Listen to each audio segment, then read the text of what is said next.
सभी सिनेमा प्रेमियों को पंकज त्यागी का नमस्कार। मैं जिक्र सिनेमा में आपका स्वागत करता हूं। जिंदगी को अपने अपने तौर पर सबने जिया, मिट गए कुछ के निशान और कुछ निशानी हो गए।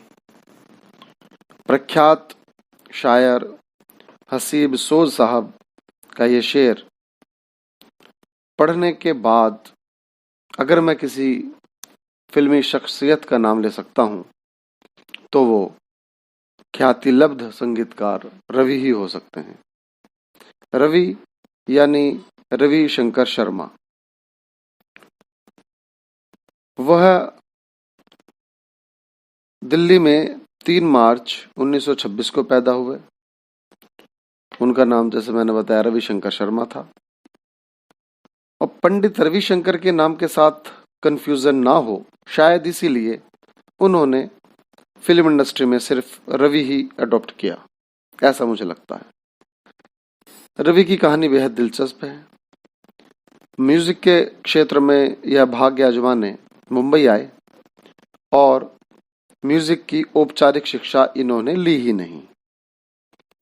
बस अपने पिता की भजन मंडली के भजन सुनते हुए बड़े हुए और वहीं हारमोनियम वगैरह बजाना सीख लिया। अच्छा गाते थे तो दोस्तों ने बॉम्बे जाकर फिल्मों में ट्राई करने का मशवरा दिया, तो रवि जी बॉम्बे पहुंच गए और वहां पहुंचते ही संघर्ष का एक लंबा सिलसिला चल पड़ा। रेलवे स्टेशन, फुटपाथ, जहां जगह मिलती वहीं सो जाते, फाके भी करने पड़े।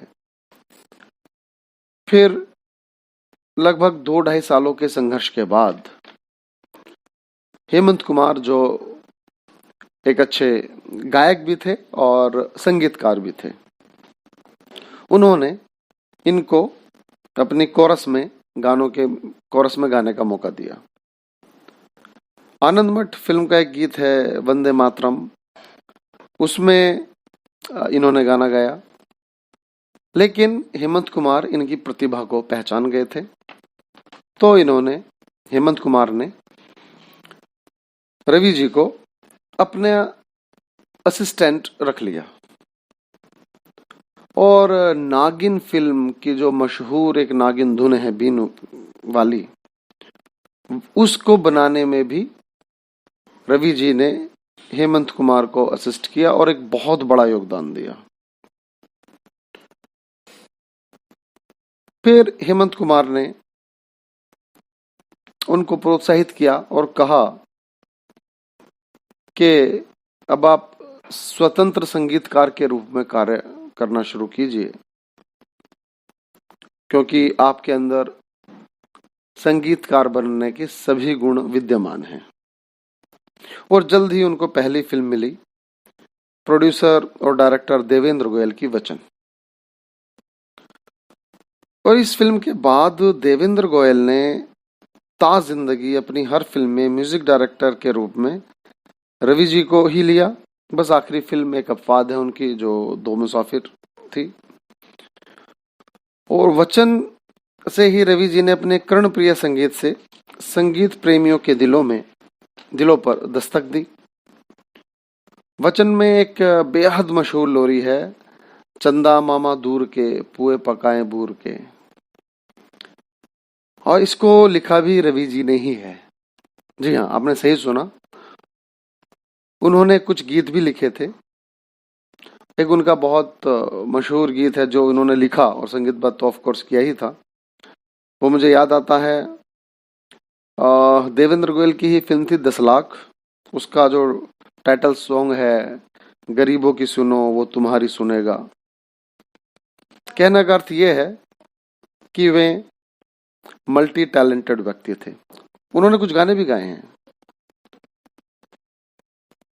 उनके गायन के बारे में तो एक बार रवि साहब ने भी कहा था कि आप खुद इतना अच्छा गाते हैं तो आप तो हमसे खामखा गवाते हैं, प्रोड्यूसर के पैसे बचा लिया कीजिए और खुद ही गाना गा लिया कीजिए। चलिए वापस आते हैं उनकी म्यूजिक पर।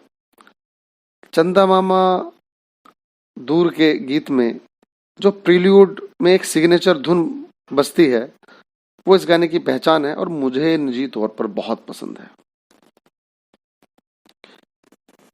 एक और बात, इस गीत के साथ ही उनके द्वारा कंपोज किए गए बच्चों के गीतों की लंबी श्रृंखला की शुरुआत हुई। जैसे चिराग कहाँ रोशनी कहाँ के दो गीत हैं, टिम टिम करते तारे और चल मेरे घोड़े टिक टिक टिक। घराना फिल्म का दादी अम्मा मान जाओ।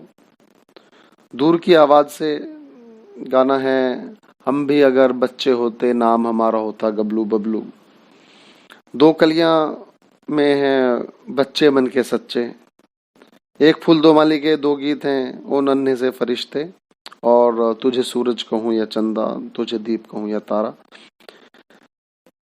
ये गाने इन्होंने बड़ी शिद्दत के साथ बाल मन को छुआ, बहुत सुपरहिट गाने रहे थे। वचन में इतना अच्छा संगीत देने के बाद भी बड़े प्रोड्यूसर डायरेक्टर रवि जी को काम नहीं दे रहे थे, क्योंकि उस समय और भी म्यूजिक डायरेक्टर काफी अच्छे काम कर रहे, तो शायद ये कारण रहा होगा। इसीलिए वे अपेक्षाकृत छोटे बैनर्स की फिल्में कर रहे थे, जिनमें कुछ साउथ के बैनर्स भी हैं, जो साउथ के जैमिनी वगैरह, उन्होंने भी रवि जी को काफी लिया था। हर फिल्म में उनका म्यूजिक हालांकि बहुत पसंद किया जा रहा था। 1958 की फिल्म थी दिल्ली का ठग, उसका तो हर गाना सुपरहिट था। और एक तो बहुत ही मशहूर और एक बड़ा अच्छा रोमांटिक गाना है, ये रातें ये मौसम नदी का किनारा ये चंचल हवा, ये इसी फिल्म का है। और एक कुछ कॉमेडी सॉन्ग्स हैं, हम तो मोहब्बत करेगा या CAT कैट कैट माने बिल्ली, ये गाने भी दिल्ली का ठग से ही थे। किशोर कुमार ने उसमें अभिनय किया था, किशोर कुमार और नूतन। तो काफी अच्छे गाने इन्होंने बनाए। दिन गुजरते रहे और रवि जी का संगीत भी दिन ब दिन लोगों को अपने आगोश में लेता जा रहा था, लेकिन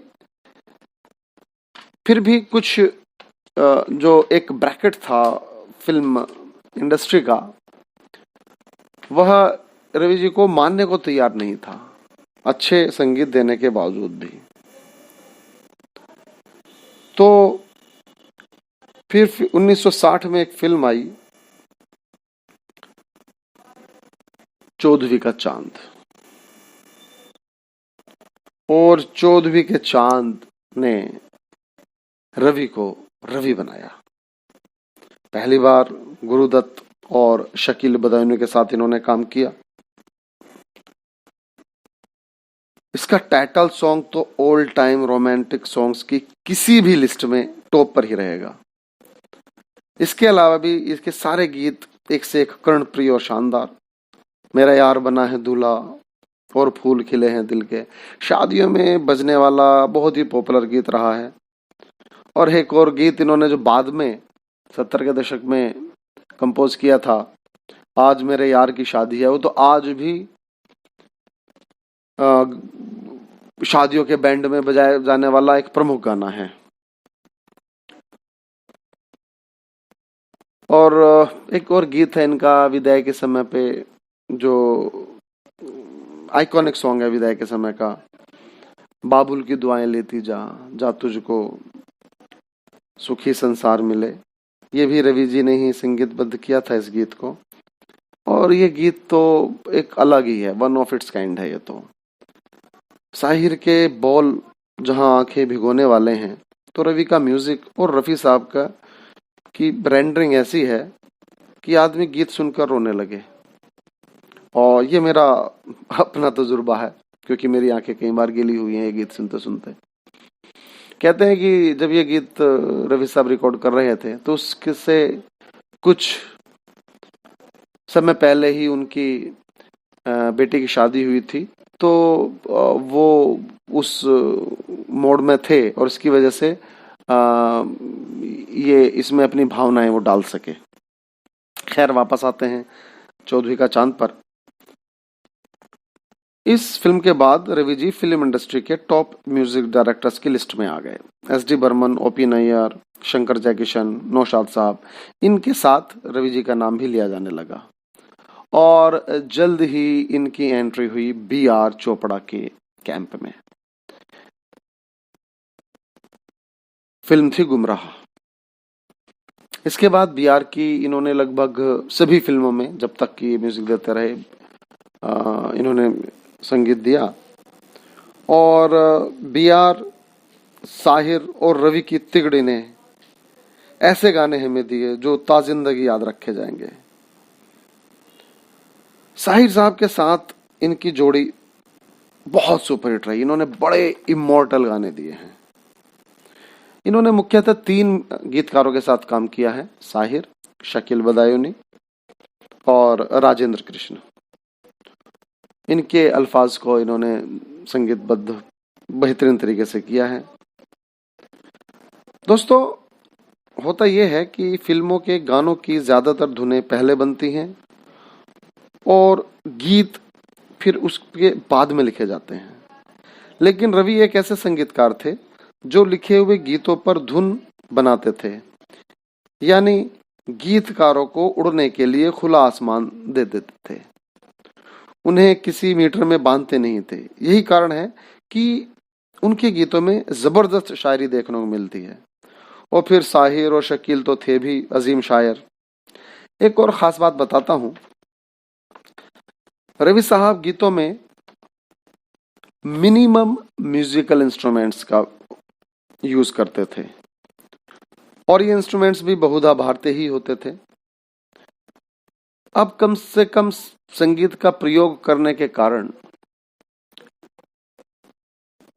गीतों के शब्दों और शायरी का असर और बढ़ जाता था और साथ में गायक की आवाज का भी एक अलग ही जादू संगीत प्रेमियों पर होता था। बस ये धुन पर ही ध्यान देते थे। इंस्ट्रूमेंट्स इनके लिए कोई ज्यादा खास वैल्यू नहीं रखते थे। इसका उदाहरण है मिनिमम इंस्ट्रूमेंट्स के प्रयोग के गाने का उदाहरण मैं बताता हूँ। उस्तादों के उस्ताद का एक गीत है, 100 बार जन्म लेंगे 100 बार फना होंगे। बिल्कुल उसमें रवि साहब की आवाज सुनाई देती है, इंस्ट्रूमेंट तो उसमें लगभग ना के बराबर ही है। 1960 के दशक में रवि जी लगातार सुपरहिट फिल्म्स में सुपरहिट गाने देते रहे, जैसे घराना, खानदान, गुमराह, शहनाई, चाइना टाउन, भरोसा, काजल, दो बदन, वक्त, हमराज वगैरह। इसी दशक में इन्हें 2 फिल्म फेयर अवार्ड्स भी मिले, घराना और खानदान के लिए।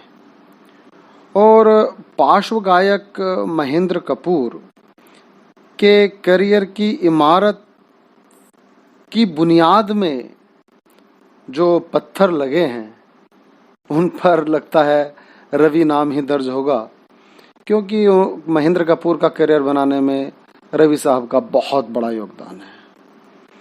खासकर बी.आर. फिल्म्स की फिल्मों में महेंद्र कपूर ने अपनी जिंदगी के कुछ सबसे खास और मधुर गीत गाए हैं, जिनका संगीत रवि जी ने ही दिया।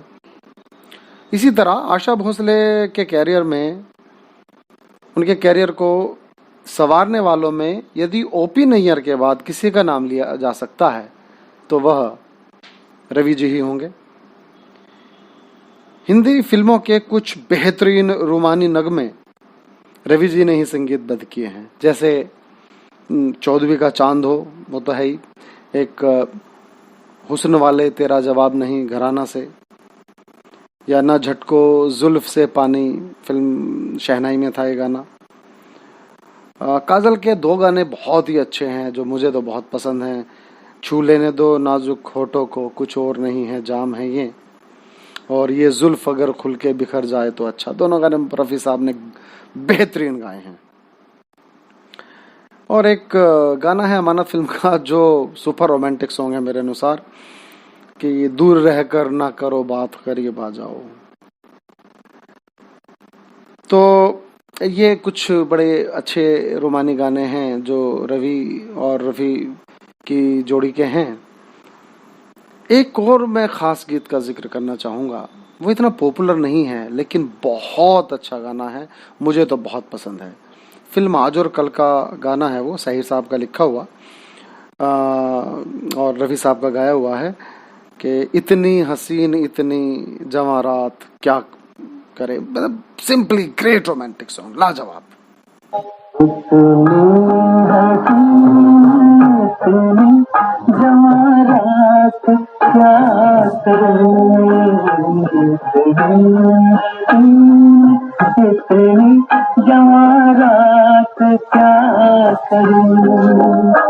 जागे है कुछ अजीब से जज्बात क्या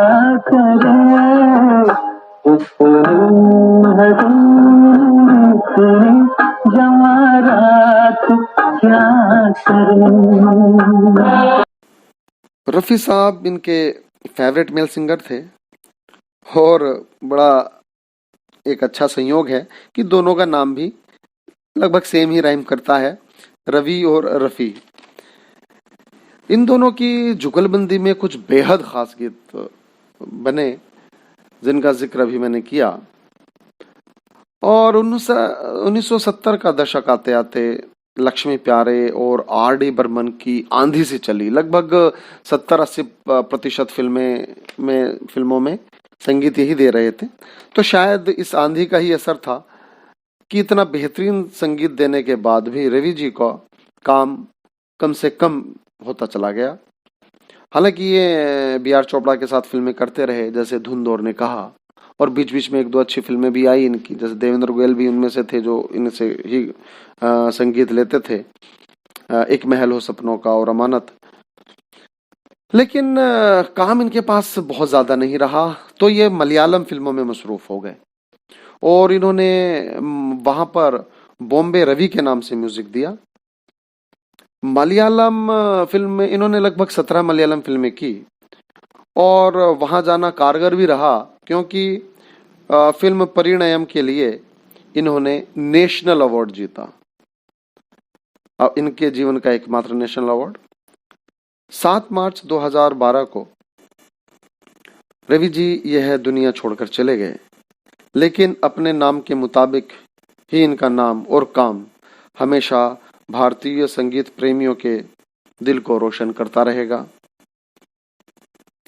दोस्तों, हमारी ये पेशकश आपको यदि अच्छी लगी हो तो हमारे चैनल को आप लाइक, शेयर और सब्सक्राइब करें और कमेंट बॉक्स में बताएं कि आप हमसे और किस शख्सियत के बारे में जानकारी चाहेंगे। जैसे कि हमारे पिछले वीडियो में